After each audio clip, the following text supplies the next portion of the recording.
শেখার কোনো শেষ নেই। আমরা একে অপরকে দেখে অনেক কাজ কিন্তু শিখতে পারি। তোমরা বেশ কয়েকদিন ধরে আমাকে রিকোয়েস্ট করছিলে, দিদিভাই তুমি এত ভোরবেলা কি করে ঘুম থেকে ওঠো এবং ভোরবেলা ঘুম থেকে ওঠার কিছু টিপস দাও, এবং তুমি যে তোমার কাজের রুটিন মাফিক যে কাজকর্মগুলো করো সেই রুটিনটা আমাদেরকে শেয়ার করো। তো আজকের ব্লগে কিন্তু সমস্তটাই টিপস শেয়ার করব এবং আমার রুটিনটাও তোমাদেরকে দেখাবো। আশা করছি আজকের ভিডিওটা তোমাদের অনেক হেল্পফুল হবে। মায়েদের মতন দশভুজা কিন্তু আর কেউ হয় না। আগে যখন বিয়ের আগে দেখতাম মা সকালবেলা একদম ঘুম থেকে উঠে যেত ওই ভোর ভোর নাগাদ, আর রাতে সবার শেষে শুতে যেত। আর তখন ভাবতাম মা এত সকালে কি করে ঘুম থেকে ওঠে, কিন্তু এখন দেখো আমিও সেই কাজটা করতে পারছি। আসলে সব কিছু না অভ্যেসের উপর, আমরা যেরকম যেটা অভ্যেস করব সেটাই কিন্তু আমাদের মধ্যে আস্তে আস্তে বেড়ে উঠবে। ঘুম থেকে উঠে ওই 6:45 মতন উঠে কিন্তু আস্তে আস্তে কাজকর্মগুলো করছি। সকালে উঠে দেখবে কাজে খুব একটা কিন্তু মনোযোগ দিতে পারি না, আর তখন কি করি ওই আস্তে আস্তে কাজ করতে করতে কিন্তু একটা এনার্জি নিজের মধ্যে এসে যায়। তো এখন এই তো ব্রাশটা করে নিচ্ছি, আর আজকে একটু বাইরে মুখটা ধুইছি। বাইরে এত সুন্দর ঠান্ডা হাওয়া হচ্ছে আর মেঘলা মেঘলা ওয়েদার, আর তার সাথে আমার যে ইনডোর প্ল্যান্টগুলো রয়েছে সেখানে একটু জল ছড়া দিয়ে দিচ্ছি, কেননা একটু পরে তো রোদ চলে আসবে, আর তখন যদি জল দেওয়া হয় তাহলে গাছের যে গ্রো করে সেই ক্ষমতাটা নষ্ট হয়ে যায় এবং গাছগুলো মরে যেতে পারে। তো সেই জন্য এখন একটু জল ছড়া দিয়ে দিলাম, তারপরে কিন্তু ঘর বারান্দাগুলো সমস্তটা ঝাড় দিয়ে দেবো। আর এখন এই মেন বারান্দাটা ঝাড় দিয়ে দিচ্ছি। সকালে ঘুম থেকে উঠে কিন্তু এক প্রকার এরকম ঝাড়ু হাতে নিয়েই আমার ঘরের কাজকর্ম শুরু হয় বললেই চলে। আর তখন কিন্তু দেখবে আস্তে আস্তে করে ঝাড় দিতে দিতে কিন্তু নিজের মধ্যে একটা আলাদাই এনার্জি কাজ করে। এই ভোর ভোর ঘুম থেকে ওঠাটা কিন্তু 1-2 দিনে হয় না, এটা একটা অভ্যেসের ফলেই আমরা উঠতে পারি। আর তোমরা যদি টানা 1 সপ্তাহ এই রুটিনটা মেনটেন করো, ওই যে ঘড়িতে অ্যালার্ম দিয়ে রাখবে, সেটা ভোর 5টা হোক কিংবা 6টা হোক, সেই মাফিক যদি উঠতে থাকো না, দেখবে 6-7 দিন পর থেকে আমনি ওই সময় তোমার ঘুমটা ভেঙে যাচ্ছে। আমার ক্ষেত্রেও কিন্তু সেরকম। আমি কিন্তু কখনোই ভোরবেলা উঠতে পারতাম না, এমনকি বিয়ের আগেও নয়। যখন ওই এক্সামের সময়গুলো পড়তো তখন কিন্তু আমি সারা রাত ধরে পড়তাম, কিন্তু ভোরবেলা উঠে পড়তে পারতাম না। আর এখন দেখো সংসারে কাজের চাপে এই ভোরবেলাটাই এখন আমার কাছে বেস্ট সময় মনে হয়েছে। ভোরবেলা উঠলে কি হয়, নিজের জন্য অনেকটা সময় দিতে পারি। আর এখন এই তো স্নানটাও করে নিয়েছি, কিন্তু এই যে সকালে উঠে স্নান করে ঠাকুর পুজোটা করলে না একটা আলাদাই কিন্তু নিজের মধ্যে এনার্জি কাজ করে। আর এখন এই তো স্নান করে নিয়েছি, তারপরে দেখলাম জলটা প্রায় একটু সরু হয়ে এসছে। এখন আমি পাম্পের সুইচটা অন করে দিলাম, আর ওদিকে এখন পাম্পেরটা জল ভর্তি হতে থাক, আর সেই ফাঁকে আমি টুকটাক কাজগুলো করে নিচ্ছি। তো এদিকে বেডরুমে তারা এখনও ঘুমোচ্ছে, আর আমি এদিকে এখন দরজা জানালাগুলো খুলে দিলাম। আর এই কদিন যা ওয়েদার খারাপ, রোদ উঠছে না বললেই চলে। তো চিকুর জামাগুলো না এই যে জানালার মাথার দিকটাতে মেলে দিয়েছিলাম। ছোট ছোট জামা তো, আর ঘরে যেহেতু পাখা চলছিল সেগুলো শুকিয়ে গেছে, এখন তুলে নিচ্ছি। এই বর্ষাকালের ওয়েদারে কিন্তু এরকম ঘরের ভিতরে জামা কাপড় মেলতে হয়, আর যেটা কিন্তু দেখতে একদমই ভালো লাগে না, কিন্তু কি করব, উপায় নেই। এইভাবে তো জামা কাপড় শুকাতে হবে। বিশেষ করে বাড়িতে বাচ্চা কাচ্চা থাকলে তাদের জন্য কিন্তু অনেক জামা কাপড় ব্যবহার করতে হয়, আর সেগুলো কিন্তু শুকাতেও সময় লাগে। আর এই যে দেখো স্নান করার সময় কয়েকটা জামা কাপড় সেগুলো কেচে দিয়েছিলাম, তো এখন মেলে দিচ্ছি। তো এই ভিতরেই মেলে দিলাম, এরপরে কোথায় আবার মেঘলা হবে, বৃষ্টি আসতে পারে, সেই জন্য আর বাইরে দিলাম না। সুন্দরভাবে গুছিয়ে কাজকর্ম করে কিভাবে তোমার সংসারটা টিপটপ করে গুছিয়ে রাখবে এবং বাচ্চাদেরকেও সময় দিতে পারবে, সেটা কিন্তু সম্পূর্ণ আমাদের নিজেদের উপর। কেননা সবার সংসারে কাজকর্ম, কাজের ধরন তো একই নয়। সেটা তোমাকে নিজেকেই বুঝে নিতে হবে কোন সময় আমি কোন কাজটা করলে আমার বাচ্চাকে, আমার সংসারকে সময় দিতে পারবো এবং সবশেষে নিজের জন্য সময় বার করে নিতে পারবো। শুধু একটা কথাই বলবো, কিন্তু আমাদের রুটিন মাফিক চলতে হবে। তুমি যদি একটা রুটিন ফিক্সড করে নাও না, যে আমি এই সময় থেকে এই কাজগুলো করব, কিংবা আগের দিন রাতে সেরকম হলে তুমি একটা ডায়েরিতে লিখে নাও যে আমি এই কাজগুলো করব, সেক্ষেত্রে দেখবে তোমার কাজগুলো অনেকটাই সহজ হয়ে যাবে এবং তুমি সময় মেনটেন করে প্রত্যেকটা কাজও করতে পারবে। আমার ক্ষেত্রে বলি, এখানে যখন প্রথম এসেছিলাম তখন কিন্তু সংসার কি করব না করব কিছুই বুঝতে পারতাম না, সংসার জিনিসটাই বুঝতাম না। সারাক্ষণ খেতাম, শুয়ে থাকতাম, রান্না করতাম, ব্যাস এইটুখানি। কিন্তু তারপর থেকে ধীরে ধীরে এই যে চিকু হওয়ার পর থেকে বুঝেছি যে মা হওয়া অত সহজ নয়। মা মানে কিন্তু অনেকটা দায়িত্ব নিতে হবে, প্রত্যেকটা কাজ কিন্তু সময় করে নিতে হবে। মা হলে দেখবে তোমার মধ্যে একটা অটোমেটিক কোথা থেকে একটা ম্যাজিক চলে আসবে যেন। সেই জন্য বলছি, নিজেকেই কিন্তু বুঝে নিতে হবে, নিজেই বুঝতে পারবে যে কোন সময় কোন কাজটা করলে তোমারই সুবিধা হবে। হ্যাঁ, আমরা অন্যকে দেখে অবশ্যই ইন্সপায়ার হব, এবং তুমি সেটা দেখে যতক্ষণ না নিজে প্র্যাকটিক্যাল করছো ততক্ষণ কিন্তু কোনো রকম তোমার আইডিয়া হবে না। তো যাই হোক, আর এদিকে কিন্তু জামা কাপড়গুলো না ভাঁজ করে নিচ্ছি। দুদিন যাবৎ কোনো রকম জামা কাপড় ভাঁজ করার একদমই যেন ইচ্ছে হচ্ছে না। এই যে একটার পর একটা কাজ করতেই থাকি, আর দেখবে একটা কাজ করতে গিয়ে সেখানে যে আরও একটা কাজ বেড়ে যায়, তখন কিন্তু এগুলো আর হয়ে ওঠে না। সংসারে যেরকম ঘর ঝাড় দেওয়া, রান্না করা, বাসন মাজা, এগুলো কিন্তু ফেলে রাখলে চলে না। তাও যেন আমার মনে হয় জামা কাপড় ফেলে রাখলে তাও চলে যায় আর কি। ওই যখন যার যেটা লাগবে চেয়ার থেকে নিয়ে নেবে, এরকম আর কি হয়। কিন্তু এই যে বেশি দিন কিন্তু ফেলে রাখলে এরকম জমতেই থাকবে, আমার কাজও বেড়ে যাবে। আগের দিন রাতে কিন্তু এই বেঞ্চের উপরে কয়েকটা জামা ভাঁজ করে রেখেছিলাম, আর আজকে সকালবেলা এখন ভাঁজ করে নিচ্ছি। ঘুম থেকে উঠে যদি চিকুর পাপা দেখে এখন এগুলো ভাঁজ করিনি, তাহলে আর দেখতে হবে না। আর তার উপর তো চিকু আছেই, এগুলো কিন্তু সমস্ত ফেলতে ফেলতে ভাঁজগুলো খুলে দেবে, এতে আমার খাটুনিও বেড়ে যাবে। তারপরে মনে হলো ওই যে বাসন মাজা ঝুড়ি ভর্তি রয়েছে, সেগুলো না এখন উপর করে দিই। এরপরে আবার রাখতে গেলে তখন চিকু আবার আওয়াজে উঠে পড়বে। আর এখন যেহেতু চিকু ঘুমোচ্ছে, আর 8টা সাড়ে 8টা বেজে গেলে ওর ঘুমটা আবার অনেকটা সতর্ক হয়ে যায়, তখন যদি উঠে পড়ে তাহলে আর আমার সমস্ত কাজটাই বেকার হয়ে যাবে। কালকের এক দিদিভাই কমেন্ট করেছিলে এই যে ব্রেড কাটার এই মেশিনটাকে কি বলে। এটা একটা অ্যাকচুয়ালি পিৎজা কাটার। তো আমি কিনেছিলাম, এটা দিয়ে কিন্তু তোমরা ব্রেড, পিৎজা খুব ভালোভাবেই কাটতে পারবে।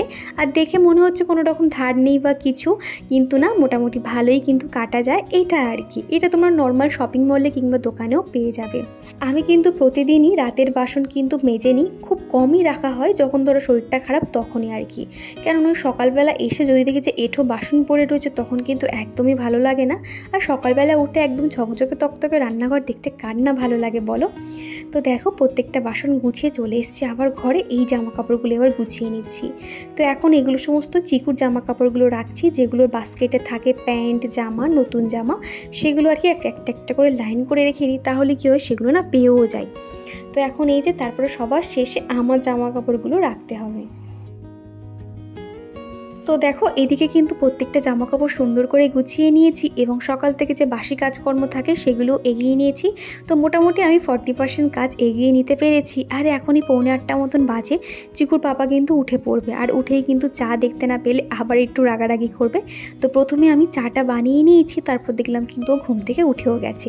তো আগের দিনে না ওই মিষ্টি পাউরুটিগুলো নিয়েছিলাম, আর এখন এই যে চা ওকে দিয়ে দেবো। তারপরে কিন্তু আজকে টিফিনে যে খাবারটা বানাবো আগে থেকেই কিন্তু ভেবে রেখেছিলাম। রাত্রিবেলা করে কিন্তু ভেবে রাখতে হবে যে সকালে ঠিক কোন টিফিনটা দেবো এবং কোনটা খুব তাড়াতাড়ি আমার ঝটপট হয়ে যাবে। তো আজকে ভেবেছি আমি পাস্তা বানিয়ে দেবো। তো পাস্তাটা কিন্তু আমি অফ ক্যামেরাতে সেরে নিয়েছি। তারপরে দেখো এখনও লাঞ্চ বক্সে প্যাক করে দিচ্ছি। আর এখন করে দেখছি গরম খাবার সাথে সাথে দিলে সেই খাবারটা কিন্তু একটু নষ্ট হয়ে যেতে পারে। সেই জন্য কী করছি, খাবারটা দিয়ে যতক্ষণ না ঠান্ডা হবে টিফিন বক্সের ঢাকনা আমি আটকাই না। তারপরে উপর থেকে সামান্য সস ছড়িয়ে দিলাম, দিয়ে হালকা করে ঢাকনাটা দিয়ে রাখছি, ঠান্ডা হলেই তারপর ব্যাগে দিয়ে দেবো। আর আগের দিনের ব্লগে এক দিদিভাই কমেন্ট করেছিলে, দীপা তোমার শাড়ি কালেকশান দেখাও। তুমি এর আগের ব্লগেও বলেছিলে। কি জানো তো, আমার এখানে কিন্তু সেরকম একটা শাড়ি নেই, ওই হাতে গোনা 5-6টা শাড়ি রয়েছে। তোমরা তো দেখোই আমি কিন্তু খুব একটা শাড়ি একদমই পরি না বললেই চলে। মোটামুটি এদিক ওদিক যাওয়ার জন্য যে হ্যান্ডলুম ওই কয়েকটা রেখেছি আর কি।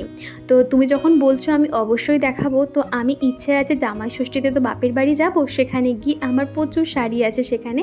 তো সেখানে আমি তোমার কয়েকটা শাড়ি কালেকশান দেখাবো। তো চিকুর পাপা এখন স্নান করতে ঢুকেছে, আর এখন আমি প্রতিদিনের যে ডাস্টিং ক্লিনিংয়ের কাজগুলো কিন্তু সেগুলো সেরে নিচ্ছি। আর অনেককে দেখেছি সকালে ঘুম থেকে উঠেই কিন্তু বাসি বিছানা পরিষ্কার করে নেয়, আর তাতেও কিন্তু অনেকটা এনার্জি পায়। আমার ক্ষেত্রে কিন্তু সেটা একদমই হয় না, যেহেতু সকালবেলা করে আমি যখন উঠি তখন কিন্তু চিকুর পাপা সবাই শুয়ে থাকে, আর তখন তো বিছানা তো ভালো করে পরিষ্কার করতে পারি না। ওই সবার শেষে বেলার দিকে আর কি বিছানাটা আমাকে পরিষ্কার করতে হয়। আর এখন যেহেতু বিছানায় চিকু ঘুমোচ্ছে, তো সেই জন্য ভাবলাম আজকে এই ঘরের যে ডাস্টিং ক্লিনিংয়ের কাজটা আমি সেরে রাখি।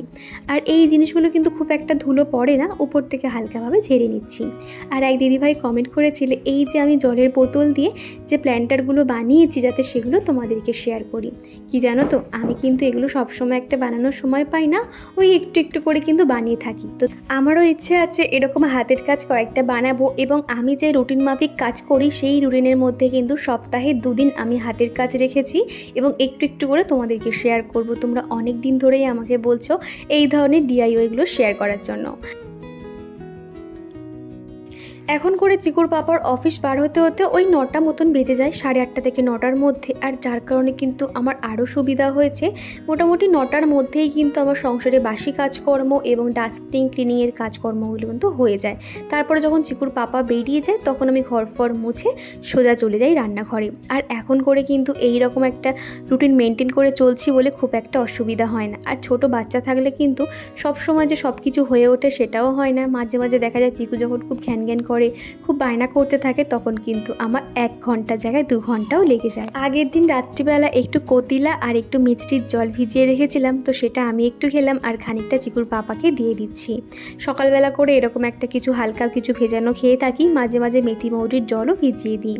তো তারপরেই দেখো এই যে আমি বেড সাইড যে টেবিলটা বানিয়েছিলাম সেটা কিন্তু বেডের পাশে তো রাখি না, এই যে ডাইনিং রুম এই জায়গাটা একটু ফাঁকা ফাঁকা লাগে সেখানেই আর কি রেখেছি।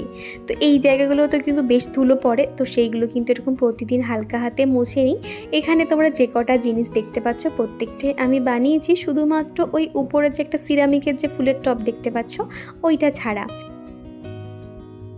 আমার আজকের এই পর্যন্ত ভিডিওটি তোমাদের কেমন লাগছে তোমরা অবশ্যই আমাকে কমেন্ট করে জানিও। আমার ভিডিওটা কোথাও ভালো লেগে থাকলে একটা লাইক করে দিও, একটা কমেন্ট করে দিও। তোমাদের একটা কমেন্ট কিন্তু আমার পরবর্তী ভিডিও বানাতে অনেক উৎসাহ করে। এই ডাইনিং রুমের কাজটা শেষ করেছি আর তখনই দেখছি চিকু ঘুম থেকে উঠে পড়েছে। ওকে ব্রাশ করিয়ে দিয়েছি, দিয়ে জল বিস্কুট খাইয়ে দিয়েছি। সকালবেলা আর কি একটু হালকা পাতলা খাবার দিই, তারপর বেলার দিকে কিছু একটা বানিয়ে দিই। আর এখন এই যে বাবা ছেলেতে মিলে একটু খুনসুটি করছে। প্রতিদিন চিকুর পাপা যখন বেরিয়ে যাবে না ও কিন্তু খুব কান্না করতে থাকে, সেই জন্য ওর পাপা একটু যাওয়ার সময় হুড়োহুড়ি করে নেয় ওর সঙ্গে, যাতে ও একটু মন খারাপ না করে। তো তারপরেই দেখো ওর পাপা অফিস বেরিয়ে যাবে আর কত আনন্দ করছে, কত কিছু বলছে, মানে বারবার বলছে পাপা চকলেট আনতে হবে, চিপস আনতে হবে, কত রকম ডিমান্ড আর কি। আর এখন এই তো ঘর বারান্দাটা ঝাঁট দিয়ে দিচ্ছি। আর কি জানো তো, আমার মনে হয় প্রত্যেকটা হাউসওয়াইফ সকালে হাজব্যান্ডকে যেটা লাঞ্চের জন্য দিয়ে দেয় সেটাও কিন্তু লাঞ্চের জন্যই রাখে, মানে নিজেদের খাওয়ার জন্য। কিন্তু আমার ক্ষেত্রে সেটা হয় না, যেহেতু চিকু ছোট, ওকে তো দুপুরবেলা রুটি তরকারি দিলে হবে না, ওকে কিন্তু ভাতও দিতে হবে। তো আমার মনে হয় সেই যখন রান্না করতেই হবে তাহলে আমিও আমার জন্যটাও দুবেলার মতো রান্নাটা সেরে নেব। তো সকালে চিকুর পাপাকে ধরো ম্যাগি, পাস্তা, চাউমিন যাই দিই না কেন সেটা কিন্তু আমি আমার টিফিনের মতো করে রেখেও দিই। তো সেটা আমার খাওয়া হয়ে যায়। তারপরে বেলার দিকে ওই দুপুরে যে খাবারের ব্যবস্থা আর কি হবে, ওই মাছের ঝোল যাই রান্না করি সেগুলো কিন্তু করতে থাকি। আর আমার এই ডাইনিং রুমে এই দোলনাটা আছে বলে না, এটার সৌন্দর্য অনেক অংশে কিন্তু বাড়িয়ে দেয়। আমি প্রায় সময় এখানে বসে ফোনের এডিটিংয়ের কাজকর্ম করতে থাকি। আজকে সকাল থেকে কোনো রকম রোদের দেখা নেই, পুরো মেঘলা মেঘলা ওয়েদার দেখতে পাচ্ছ, বাইরে পুরো একদম কোনো রোদ টোদ কিছুই নেই। তো ওই জন্য ভাবছি পুরো একদম ঘরটা শুকনো শুকনো করে মুছে নেব। তো চলো ঘরটা আগে মুছে নিই। সকালবেলা এইভাবে একটার পর একটা কাজ করতে থাকি বলে কিন্তু সারাদিনে অনেকটা সময় পাই। আর এখন যেহেতু বেলা বড়, আমি কিন্তু দুপুরে করে একটু রেস্ট নিতেও পারি, যেটা শীতকালে একদমই পারতাম না। আর এইরকম রুটিন মাফিক চললে কিন্তু ছোট বাচ্চা নিয়েও কিন্তু আমরা সংসারের সমস্ত কাজকর্ম খুব সহজেই করতে পারবো। আর দুপুরে রান্না তো জানোই, 1 তরকারি কিংবা 2 তরকারি করে নিতে হয়। আর আমাদের বাড়িতে কিন্তু কোনো রকম শাকসবজি ভাজা কিংবা চচ্চড়ি খুব কম খাওয়া হয় বললেই চলে। আর একার জন্য কি ওগুলো করতে ভালো লাগে? চিকুর পাপা তো খায় না, তো সেই জন্য না আমার কিন্তু খুব সহজেই রান্নাবান্না হয়ে যায়। বিশেষ করে আগের দিন রাত্রিবেলা যখন আমরা একসঙ্গে খেতে বসি তখনই চিকুর পাপাকে জিজ্ঞাসা করিনি পরের দিন সকালবেলা ঠিক কী রান্না করব। তো সেই জন্য সকালে উঠে আর ভাবতে হয় না যে আজকে কি রান্না হবে। আর আমার এই সংসারের কাজের ফাঁকে ফাঁকে কিন্তু চিকুর খাওয়ানো, টয়লেটে নিয়ে যাওয়া, স্নান করানো প্রত্যেকটা জিনিস কিন্তু আমি করতে থাকি। এইগুলো আর আজকে শেয়ার করলাম না, আমার রুটিনটা তোমাদেরকে শেয়ার করছি, তো সেই জন্য। তো এই যে বন্ধুরা, ঘরের কাজবাজ পুরো কমপ্লিট হয়ে গেছে, এবার চলে যাব রান্নাঘরে। তো এখন ঘড়িতে বেজে গেছে 11:30 মতন প্রায় বাজে। তো এবার চলো রান্নাবান্নাটা পুরো সেরে নিই, তারপর তোমাদের সঙ্গে আবার দেখা করছি। আর এরই মধ্যে কিন্তু সমস্ত রান্নাবান্না কমপ্লিট, এমনকি রান্নার পরে যে থালা বাসন পড়েছিল সেগুলোও মেজে নিয়েছি। আর আজকে আর না খুব ভালো করে কিন্তু মুছতে ইচ্ছা করছে না, মোটামুটি হালকা করে মুছে নিয়েছি। আর প্রত্যেকটা জিনিস দেখছো এদিক ওদিক ছড়িয়ে ছিটিয়ে রয়েছে, সেগুলো আর এখন আর ঠিক করে রাখবো না, কেননা আগে চিকুকে খাওয়াতে হবে, তারপরে এগুলো প্রত্যেকটা আমি টিপটপ করে গুছিয়ে রাখতে পারবো। তো সেলফ কাউন্টারটা আমি হালকা করে একটুখানি ওই ভীম জেল দিয়ে মুছে নিচ্ছি, গ্যাসটাও পরিষ্কার করে নিয়েছি। তারপর রান্নার শেষে এইভাবে গ্যাসটা যেভাবে ঢাকা দিয়ে রেখে দিয়ে দিলাম, আর রান্নার পরে যে কাপড়গুলো পরে সেগুলো ভালো করে ধুয়ে দিয়েছি, দিয়ে এখানেই মেলে দিয়েছি। বাইরে দেওয়া বেকার, সেই রোদ নেই কিছু নেই, আর হাওয়াতে কিন্তু উড়ে যাবে, সেই জন্য ভিতরের দিকে মেলে দিলাম। তারপরে এই তো চিকুকে ভাত খাওয়াতে বসেছি। আর আজকে রান্না করেছিলাম মুগ ডাল আর চিংড়ি পটল করেছিলাম, আর একটা ডিম সিদ্ধ আর একটা আম কেটে দিয়েছিলাম। তো চিকুকে দুপুরে খাইয়ে দাইয়ে দিয়েছি, দিয়ে এখন চিকু এই বসে রয়েছে ফোন দেখছে। আমি কিন্তু চিকুর ভাত খাওয়া হয়ে গেলে তখন কিন্তু জল খাওয়াই না, একদম খাওয়াই না বললেই চলে। তো তারপরে কিন্তু আধ ঘন্টা বাদে ওকে আমি 1 গ্লাস জল খাওয়াই। আর এখন করে কিন্তু চিকুর এটা অভ্যাসও হয়ে গেছে, খাওয়ার সময় অতটা জল চায় না। তারপরে দেখো চিকুকে ঘুম পাড়িয়ে দিয়েছি, দিয়ে এবার আমিও খাওয়া দাওয়াটা করে নেব। আর আজকে না কি পরিমাণে যে গরম হচ্ছে, এই যে বৃষ্টি হয়ে যা না গরম হয়েছে, এখন মনে হচ্ছে আগে যেরকম কাঠফাটা রোদ ছিল ওটাই যেন ভালো ছিল। সেই তো একই ব্যাপার, সেই মানে গরমে কোনো কাজই যেন করতে পারছি না। তো এরই মধ্যে কিন্তু আমার খাওয়া দাওয়াটা সেরে নিয়েছি, নিয়ে থালা বাসনগুলো মেজে নিয়েছি। তো মোটামুটি এখনকার মতন কাজ কমপ্লিট। তো এবার একটুখানি জামা টামা চেঞ্জ করে নিয়ে চিকুর পাশে গিয়ে খানিকক্ষণ শুয়ে থাকবো, ফোনের এডিটিংয়ের কাজগুলো একটু করে নেব। আর তোমরা প্রতিদিন যারা একটু মিষ্টি মিষ্টি কমেন্ট করো, আমার মিষ্টি মিষ্টি বন্ধুরা, তাদের নামগুলো আমি একটু নোট করে নেব, তারপর আর খানিকক্ষণ ঘুমোতে যাব। আর এই যে আমার রুটিনটা দেখো, আমি সপ্তাহে 7টা বার লিখে নিয়েছি। আমি কিন্তু সপ্তাহের সোমবার দিনটাতে আমার বেডরুমটা ডিপ ক্লিনিং রেখেছি। আর প্রতিদিন কিন্তু আমার ডাস্টিং ক্লিনিংয়ের কাজ কিন্তু আমার প্রত্যেক দিনের কাজের মধ্যে পড়ে। আর মঙ্গলবার করে কিন্তু আমার একটু স্কিনের যত্ন নেওয়ার কথা তো মনে থাকে না, ওরকম রুটিন করে নিয়েছি। তারপরে প্ল্যান্ট কেয়ার রেখেছি, আর চিকুকে নিয়ে যে পার্কে যেতে হবে সেটাও রেখেছি। আর ক্লিনিং তো থাকেই। আর বুধবার করে রেখেছি কিচেনটা ডিপ ক্লিন। সপ্তাহে একটা দিন কিন্তু আমি কিচেনটাকে রেখেছি ডিপ ক্লিন করার জন্য। সাথে বুধবার করে রেখেছি ঝুল ঝাড়া, এক্সট্রা কোথাও ঝুল দেখলাম সেগুলো ঝেড়ে নিতে হয়, এবং ক্লিনিংয়ের কাজ তো থাকেই। আর বৃহস্পতিবার করে পুরো সিংহাসনটা সুন্দর করে ডিপ ক্লিনিং করা রেখেছি। আর এবং কি করেছি, জামা কাপড় গোছানো। জামা কাপড় দেখবে যে আলমারিতে একটা বার করতে গিয়ে একটা এদিক ওদিক হয়ে যায়, এইভাবে আর কি রেখেছি। আর শুক্রবার কিন্তু কি রেখেছি, যে কোনো একটা জায়গা আমাকে ডিপ ক্লিনিং করতে হবে। সেটা হয়তো সেকেন্ড যে একটা রুম আছে সেটা হতে পারে, কিংবা ডাইনিং রুম, কিংবা ব্যালকনি, কিংবা বাড়ির পিছনে যে বারান্দাটা রয়েছে সেইটাও কিন্তু আমি করতে পারি। তো এইভাবে কিন্তু প্রত্যেকটা জিনিস করেছি। আর এদিকে যে সানডে মন্ডে করে দেখছো, এটা আমার ভ্লগ দেওয়ার একটা রুটিন। আমার আরও একটা যে সেকেন্ড চ্যানেল রয়েছে সেখানে আমি একদিন পরপর শর্ট দিয়ে থাকি, এবং হাতের কাজগুলো আমি এখন থেকে সপ্তাহে দু দিন আমি অ্যাড করেছি, ওই যে বৃহস্পতিবার করে আর শুক্রবার করে। তো এই ছিল আমার রুটিন। আর তোমরা তো প্রত্যেক দিন দেখতেই পাও আমি কিভাবে কাজকর্মগুলো করি। আর এদিকে আমার মিষ্টি মিষ্টি বন্ধুদের নামগুলো লিখে রেখেছি। তো আমার রুটিনগুলো তোমরা যদি ফলো করতে চাও, আমার প্রতিদিন ব্লগ দেখলেই তোমরা বুঝতে পারবে।